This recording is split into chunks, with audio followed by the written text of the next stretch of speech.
ګرانو کتونکو السلام علیکم. په ادبي پروګرام کې نن موږ سره ادب سره تړون کې یو نوی زلمی احمد یار چې پټ غمی دی، ډېر پټ غمی ورته ځکه ویو چې یو خو نوي نسل سره دی، دویمه دا خبره ده چې نوی دی او پټ دی، چاته ښکاره نه دی. نو راځئ چې دوی سره یو څو خبرې وکړو. السلام علیکم. وعلیکم السلام. سعید بھائی جان ډېره زیاته مننه کومه چې دومره هڅه مو کورالې، ډېره مننه. احمد یار بھائی دا راته وایي دا انقلاب کله نه سعید بھائی دا خو به زمونږ بچپن نه شعر شاعرۍ سره شوق و، غزلې به مو اورېدې د یو بل، بیا چې کوم دی مونږ استادانو سره کېناستو، خو دغه چې کوم دا د شاعرۍ جراثیم دا مونږ کې بچپن نه و، کار هم پرې وکړو. نو الحمدلله به دغه ځي له راغلي و، غزل کې هم ډېر کار کړی دی، نظم کې، چارپیزه کې، ټپه کې. دا راته وایي چې تر اوسه پورې به هم څومره غزل لیکلي وي؟ ما چې زیات کار کړی دی نو په غزل کې مې کړی دی، ځکه چې لکه غزل کې هر رنګه سوچ سره چې څونه رانغاړې نو غزل ورسره اخیسته کېږي، او نظمونه ما کم لیکلي دي او غزلې ما زیات کار په غزل باندې. نو موږ ته به په دې پروګرام کې خپل څه اورېدل غواړي؟ بس زه به تاسو ته یو نوی غزل ووایم او د ټولو مینوالو ته چې ستا څومره ملګري دا مونږ ګوري، دې ټولو ته دې ډالۍ وي چې ګلمخیا ټول ګلونه په خندا کا،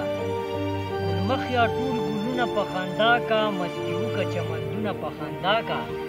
لاندې ځمکه کې د امن چغې ووه،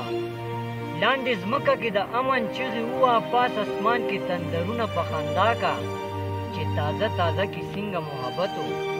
چې تازه تازه کې څنګه محبت و، ماله هغه یو خیالونه په خندا کو، ورترغاړي و زمور ته هزارمنه، ورترغاړي و زمور ته هزارمنه، په جنت کې جنتونه په خندا کا،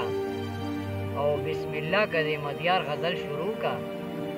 بسم الله که د مدیار غزل شروع کا، دا تنکی تنکی خیالونه په خندا کا.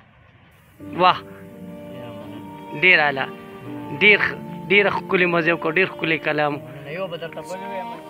نظم داسې دی چې عنوان یې دی تماشا. تماشه د شپې شروع وه، ننداره د شپې شروع وه، اجړاګان به ګډېدل، شاه زلمي ته تاوېدل، چا پیسې به پیشېندلې، چا ټېلې به ورکولې،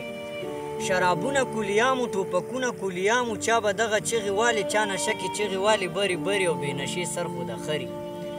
یو نشه کې پاسېدلو، په ټوپک کې ډس کولو، په کړس کړس به خندېدلو، په ځان نه پوهېدلو،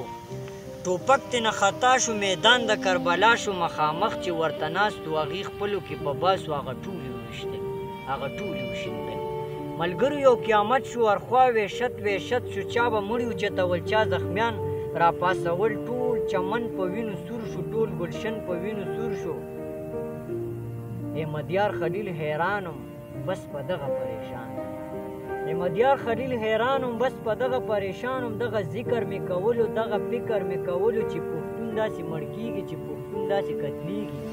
زه به څه ترقي وکړم، زه به څه خوشحاله وم، زما دپاره یې د هر چا نه نفرت کړی دی، اشنا په هر ځای کې په ما باندې غیرت کړی دی،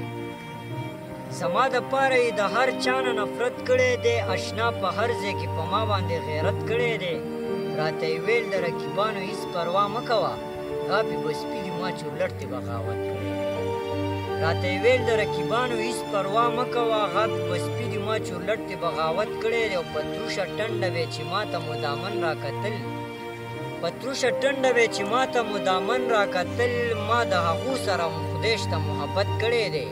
لکه د خوږ ګوتې به م یو بل باندې خیال ساتلو، لکه د خوږ ګوتې به م یو بل باندې خیال ساتلو، ته څه خبرې لیونیه مونږه داسې محبت کړی دی، او په خیالي خیال کې چې په منډه یمه نه مې پرېږدي، په خیالي خیال کې چې په منډه یمه نه مې پرېږدي، اشنا ستا غم راپسې سپی د مصیبت کړی دی، او اخري شعر پکې دی چې امن غواړي شرپسندو نه ځان لرې ساتي، چې امن غواړي شرپسندو نه ځان لرې ساتي، ما احمدیار د هغه ښو خلکو صحبت کړی دی. ډېره ډېره مننه احمد یار بھائی، ډېره مزه وکړه، یو جهان مننه. په وطن ټي وي کې تا ته مونږ یو ځل بیا هم هرکلی ویو، بیا بیا هم انشاءالله مونږ تاله دعوت درکوو. دا راته وایي کتونکو ته څه میسج ورکول غواړئ؟ بس زمونږ خو دغه میسج دی چې مینه خوره کوئ، او دا کم ایس ګنده نشه چې راوتې ده زموږ د علاقه کې زیات تره مشرانو خو د دې خلاف اواز اوچت کړی دی نو دا یو څښا خچن غونته سړی به یې او هغه زموږ دا ینګ هلکان خرابوي نو د دغه خلکو خلاف راپاڅئ او تعلیم چې څومره زیات شي نو امن به راځي او الله دې امن راولي په دغه سوچ په دغه فکر ناسو ستاسو ډېره ډېره مننه کوم سید بھائی انشاءالله بیا هم راشي ستاسو کشران یو او الله هم ښه لاره په دې تک تک کې به راته یو شعر وي په دې تک تک کې به درته شعر به درته ووایم چې پښتو سرتوره شوله حیا بې موره شوله د نفرتونو لړه چاپېره توره شوله طوطا پښتو شل شو خاروشم کوره شوله او زما خیرو والا پرون بېروره شوله د مدیار په غم کې جینۍ نسکوره شوله واه ډېره مننه ډېره مننه خوشحاله اوسئ